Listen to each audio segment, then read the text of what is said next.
Hello everyone, happy, Thursday today. I wanted to come live because I haven't chatted in the group in a while and the energy has been rank this week. The sun is in gate 33. Oh, excuse me 1 second. Let me just, Okay. Okay, the energy has been rank this week. I have seen so many fights among the spiritual community on social media. And there's this call almost to whose side are you on? And I'm feeling this call of sisterhood.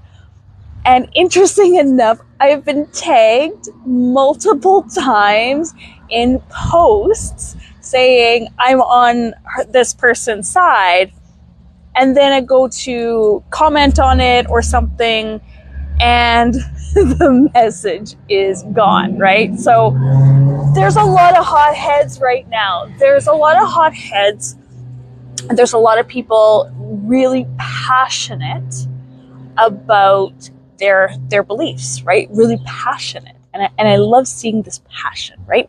Because Leo is all about our passion. What are we passionate about? What, moves us from our heart? When we're in Cancer season, it's all about connecting to our heart, nurturing it, creating this safety. And Leo, we express that, right? We're expressing it. And so in every astrological sign, there's always a 2 steps forward, 1 step back. I mean, that's life, right? That's life. 2 steps forward, one step back. And this week, we're being called to come back into retreat. The sun is in gate 33.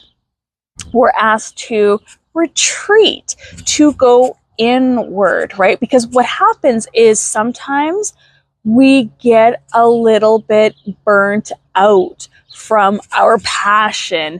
And what happens is when we get into this state of frenzy, because Mercury's going retrograde, lots of stuff going on right now in Gemini, which is about the mind. Jupiter's in Gemini, can really start having us play out all these situations, having us come into a state of, I am going to fight. I'm going to stand on this and I'm going to fight about this. And really what's happening is we're tired, right? We're tired. And this is a great time to retreat inward. So the sun's in gate 33. This is all about privacy. This is all about coming into our own stories and connecting to the core of who we are. And sometimes this means all of the stuff that we have been building or we have been consciously trying to create may not be in alignment with our true core. And we use this time, it's like the middle of the year now, right? The middle of the year. And we use this time to reflect and recalibrate on our alignment and how we're going to move forward in the next few months. So we have a new moon in Leo. This new moon is really asking us once again to go inward, to retreat, to connect to your story.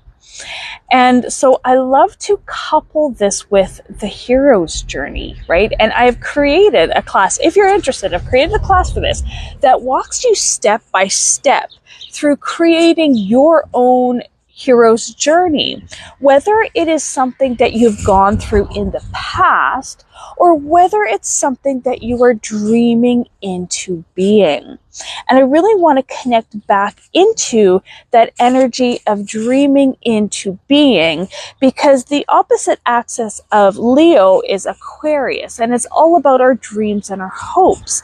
And so we're really coming back to a place of am I still in alignment with what I imagined this year to be like? And if it's not, to recalibrate.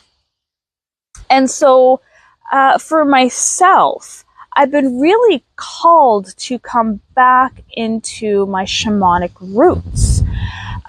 Before human design, astrology, before this 2020 awakening, because many of us went through a 2020 awakening, I also had a 2015 awakening. I also had a 2010 awakening.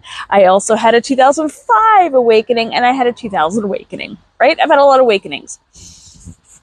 And so, I have to say it was around 2000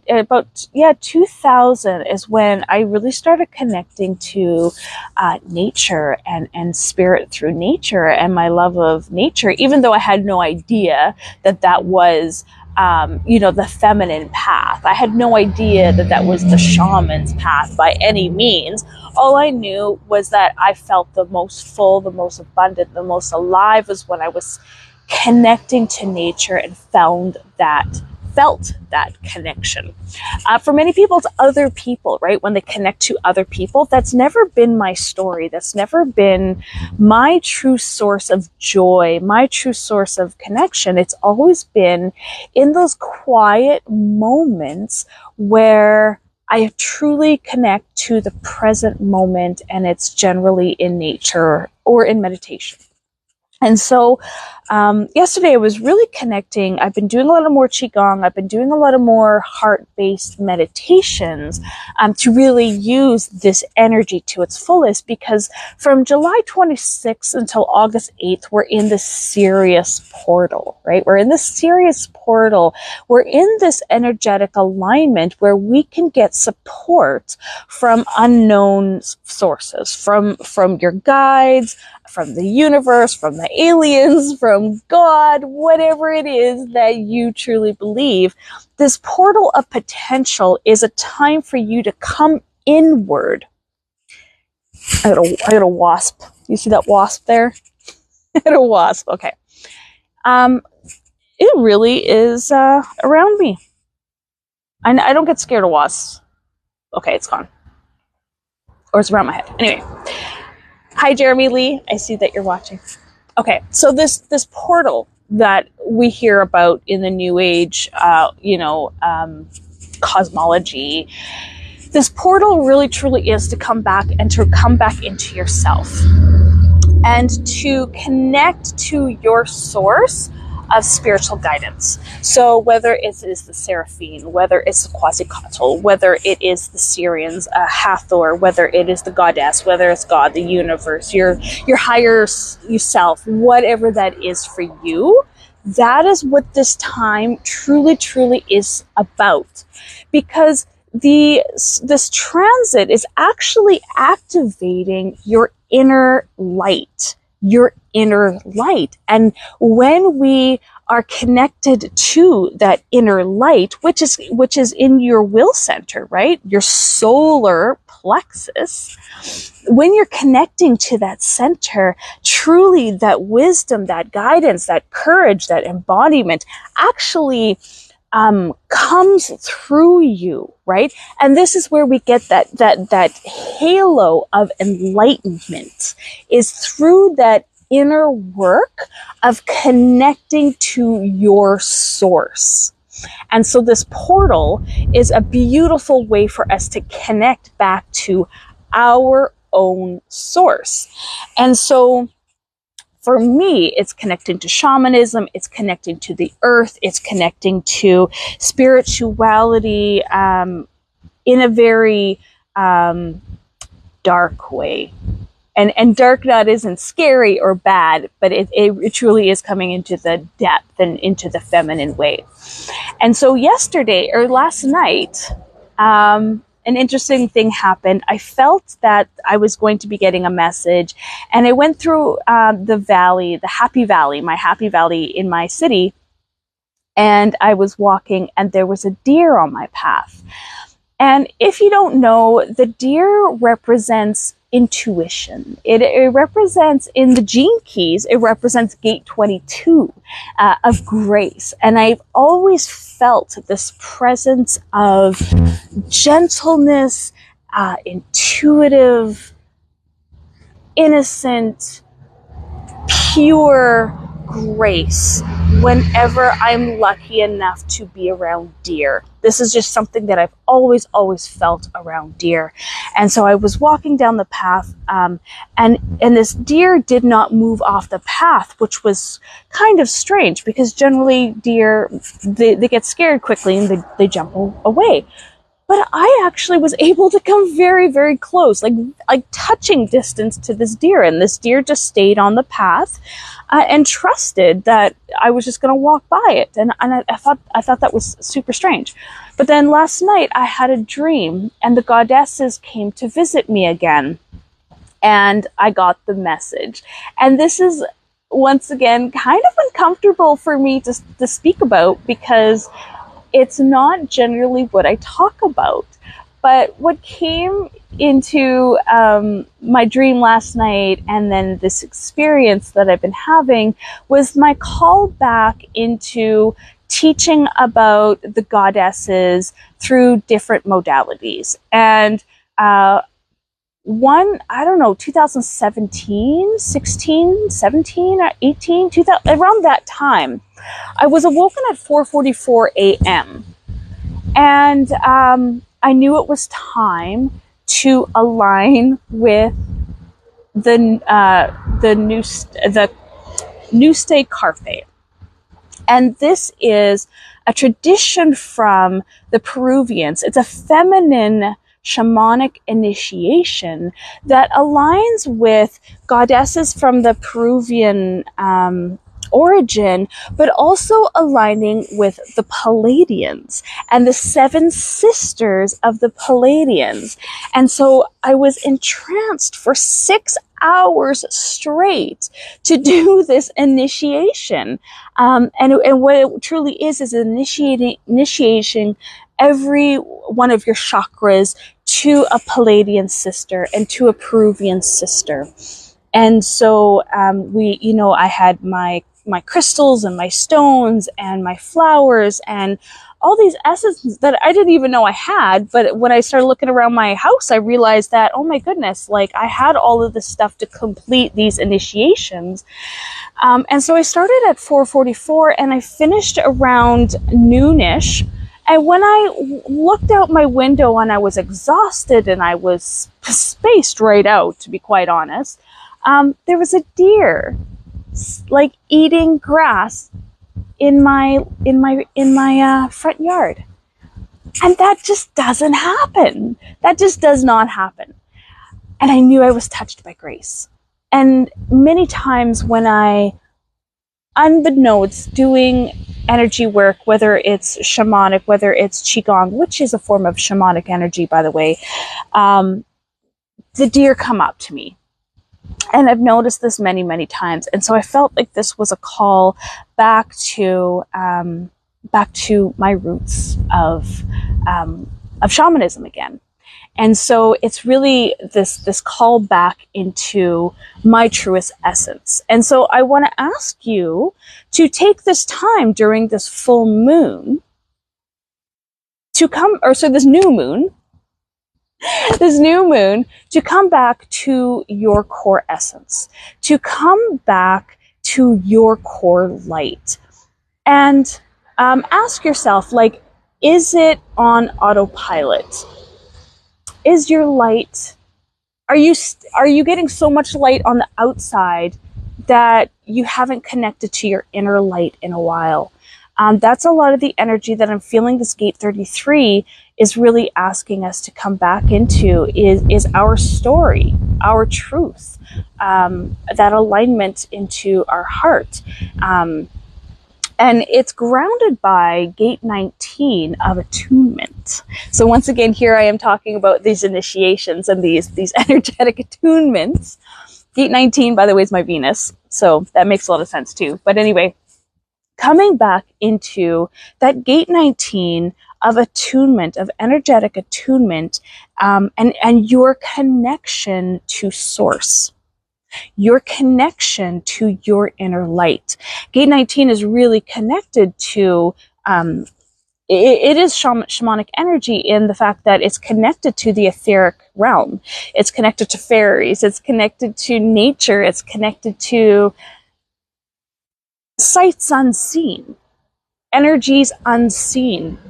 And when, next week when we go into, the sun being in gate 7, gate 7 is connected to the seraphim. It's connected to the keepers of the keys. It's connected to those ascended masters that hold residence at the gate of the kingdom. Like the seraphim were dragons that sat at the feet of the throne of Jesus and God that sing holy, holy, holy.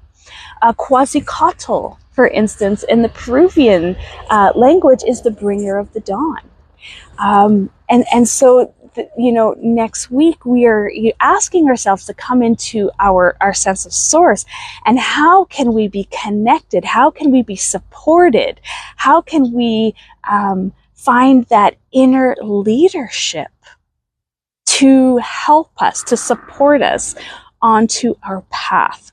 I was not expecting to go this deep, but that's just kind of the feeling that I've been really called to share.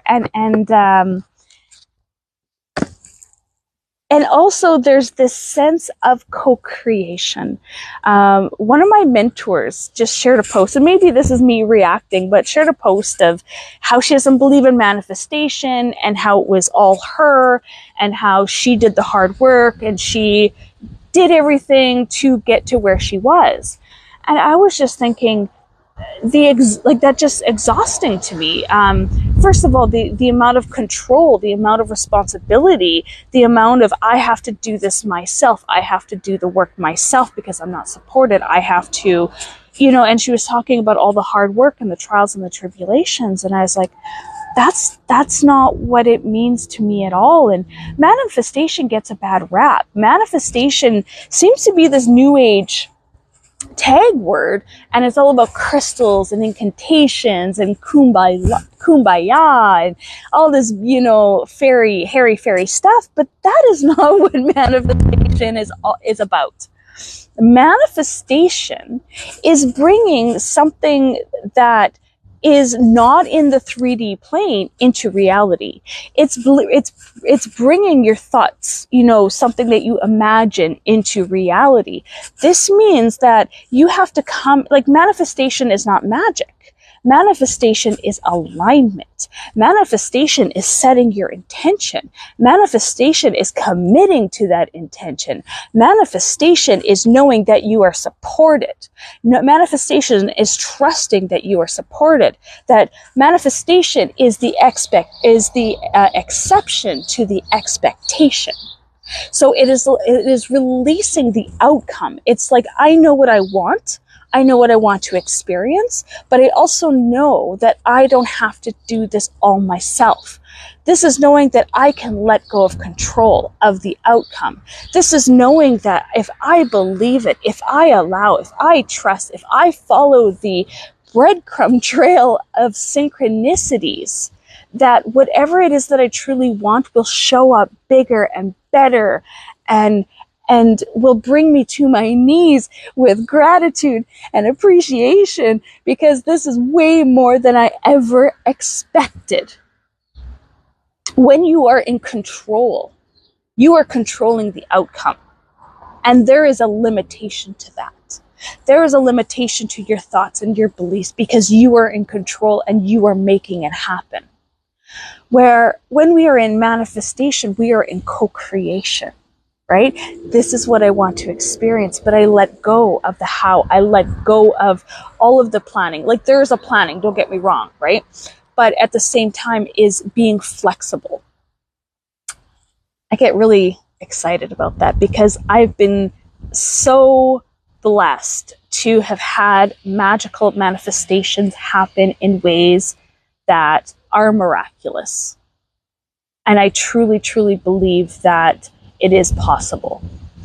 Two things in my life that I stand by is she believed she could, and so she did. And that is truly changing yourself from the inside out through your thoughts and your beliefs that create your reality. And it's through this inner work, this inner alchemy, that when we show up for ourselves, when we work on ourselves, when we do that inner alignment, that next step shows up for us. I truly, truly believe in that.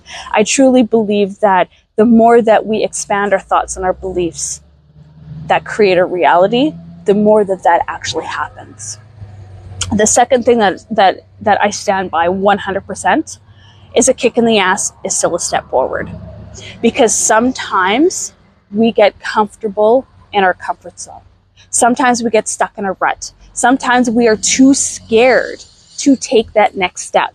And if you believe in destiny, if you believe in calling, if you believe in anything where you are a player in this game, if you don't take that next step, the universe will give you that kick in the ass. And there is no shame in that. That is okay, right? That is okay that sometimes that happens. If you are somebody like me who has a fixed cross, meaning that my incarnation cross is made up of Aquarius and Leo and Scorpio and Taurus, these are fixed signs in astrology, we don't like change. And yet we're obsessed with change. We are obsessed with it so much because we see so many people easily make change, easily change. And yet we're like, and not in a victim place, right? We can be in a victim place in this if we choose to, but we can also see it for as it is. And even though sometimes we don't like to make change, sometimes we need that loving kick in the ass to move us to take that step forward.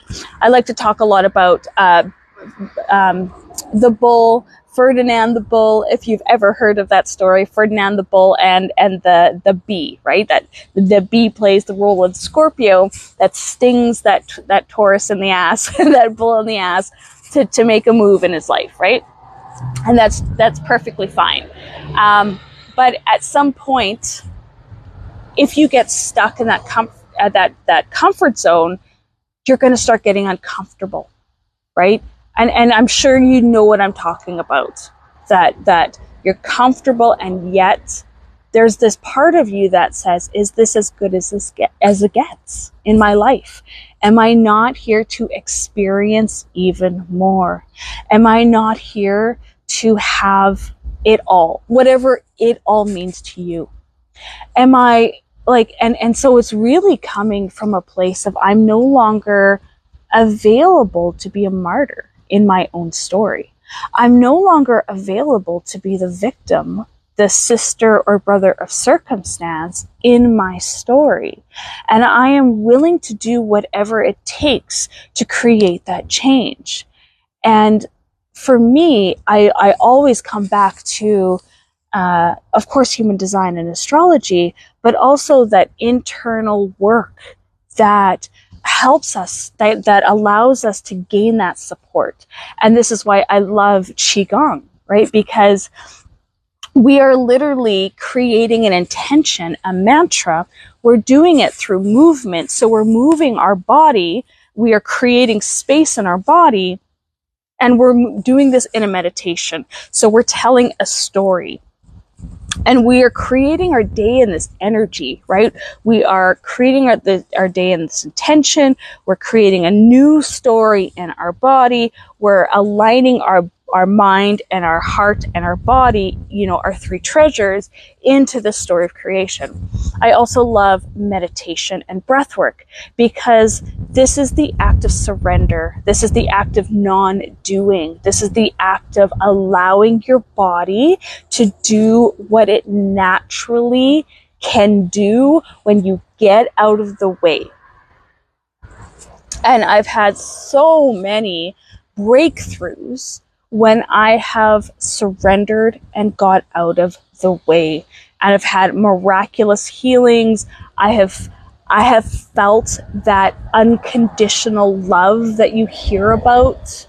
I have felt that. I know what that feels like. I have felt instantaneous healing. I know what that feels like.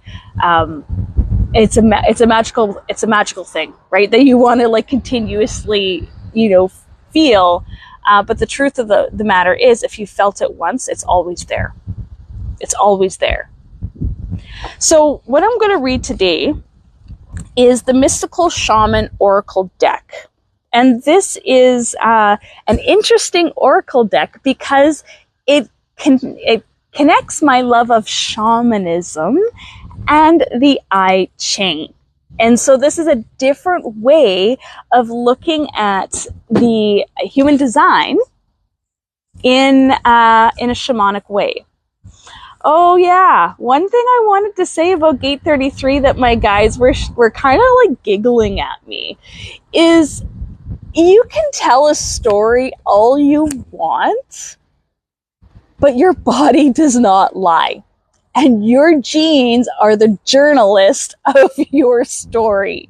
So that was kind of like this cosmic giggle about masks. And sometimes Leos can wear a mask, if you know what I mean. We can wear a mask of courage. We can of confidence, of bravery. We can hide behind our mask sometimes. But your body does not lie, right? Your body does not lie. So that was like an interesting thing. I think I wrote down something about the journalist in your genes.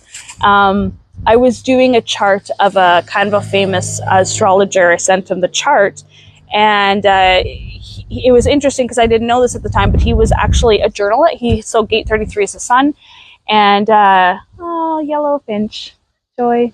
And he was actually a journalist. He was a journalist, and he followed history and cycles and patterns. I'm missing Joe Dispenza's community group, so I want to get into this here. So let's talk about Gate 33 through the shamanic, this beautiful, beautiful book. Oh my gosh.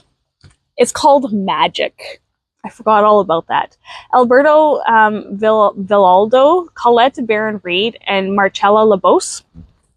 This is actually where I took the Moonai Key initiation as well, and also the 10th initiation of the womb rite was through these beautiful, beautiful souls. Okay, the essence.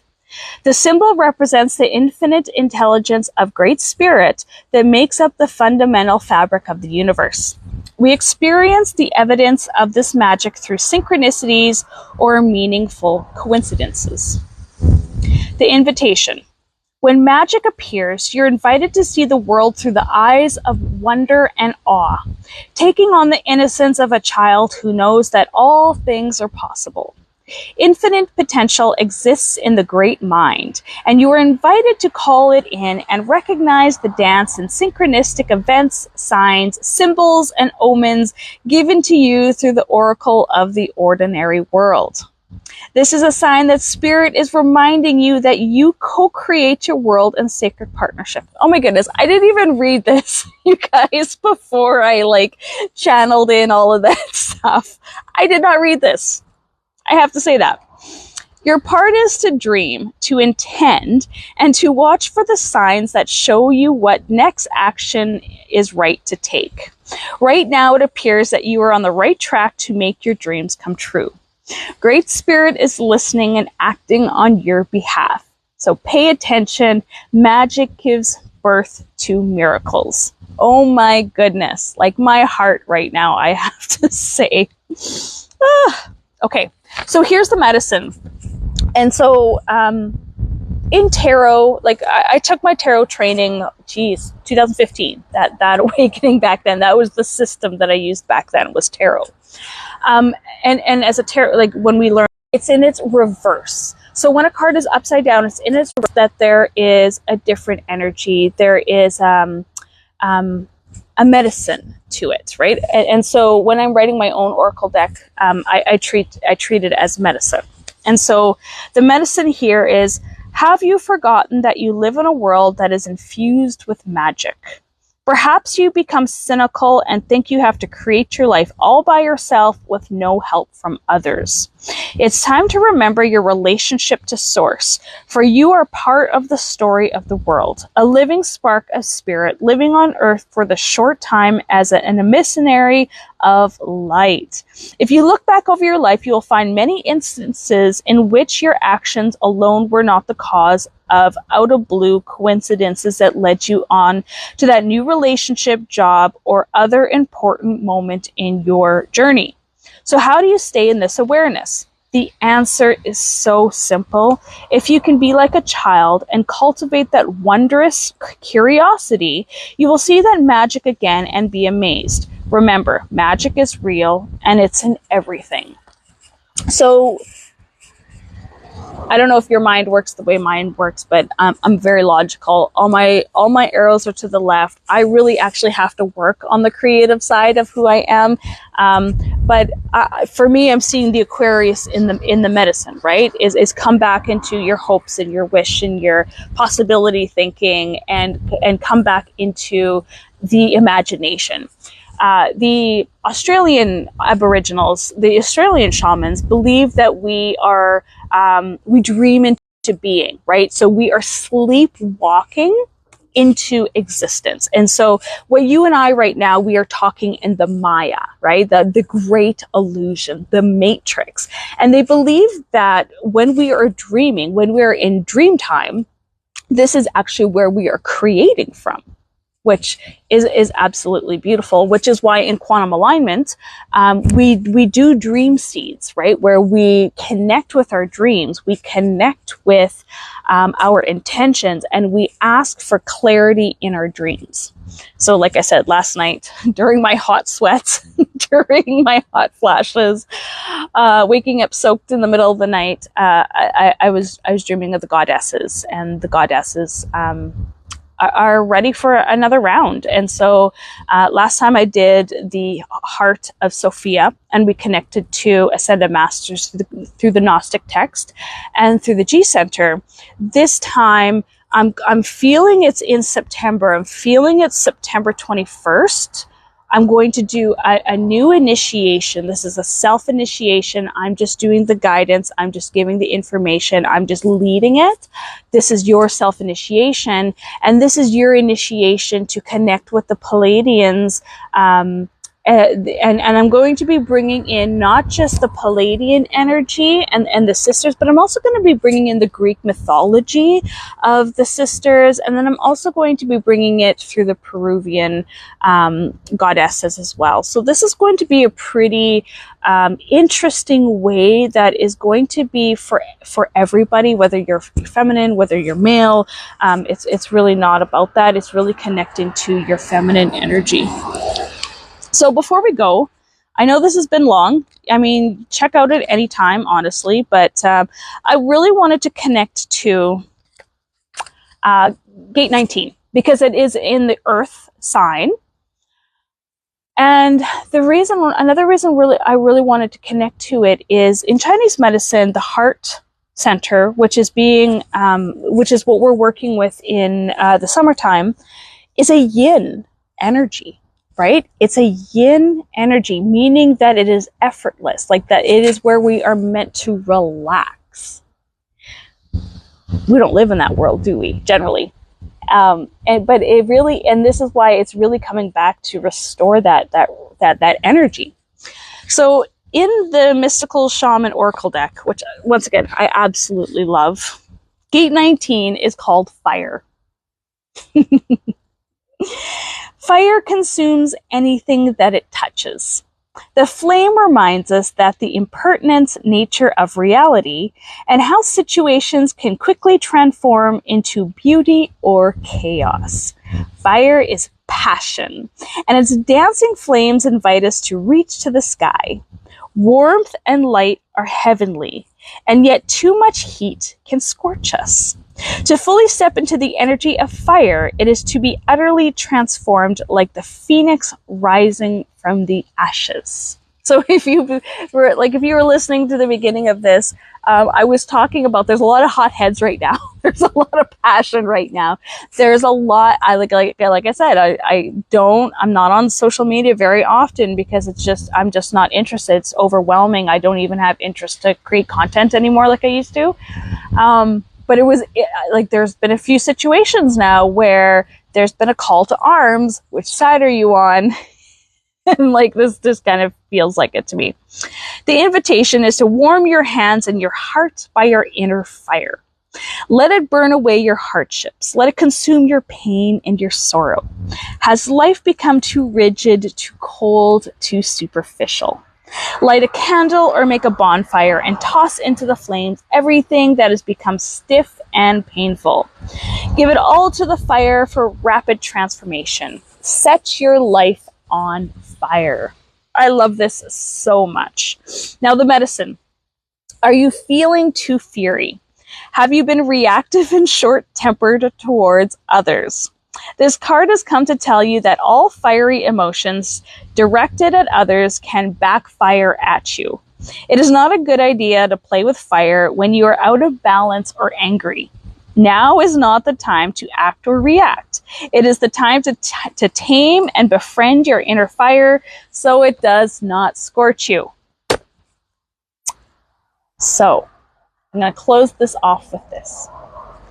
Even though this is a new moon, even though new moons are all about new beginnings, I'm going to ask you to use this new moon in a different way. I'm going to ask you to use this new moon in a reflection. Mercury's going retrograde for the entire month. So, as we all know, not a great time to start anything anyway. It's summertime. It's August. We're kind of seeing the end of it right now. This is a time to recalibrate. This is a time to come back and stoke your inner fire. This is a time to come back and to reassess if you are still in alignment with what it is that you truly want to manifest into the world. And this is a time for you to be honest. This is a time for you to let go if you have been on a path that you've been trying to control.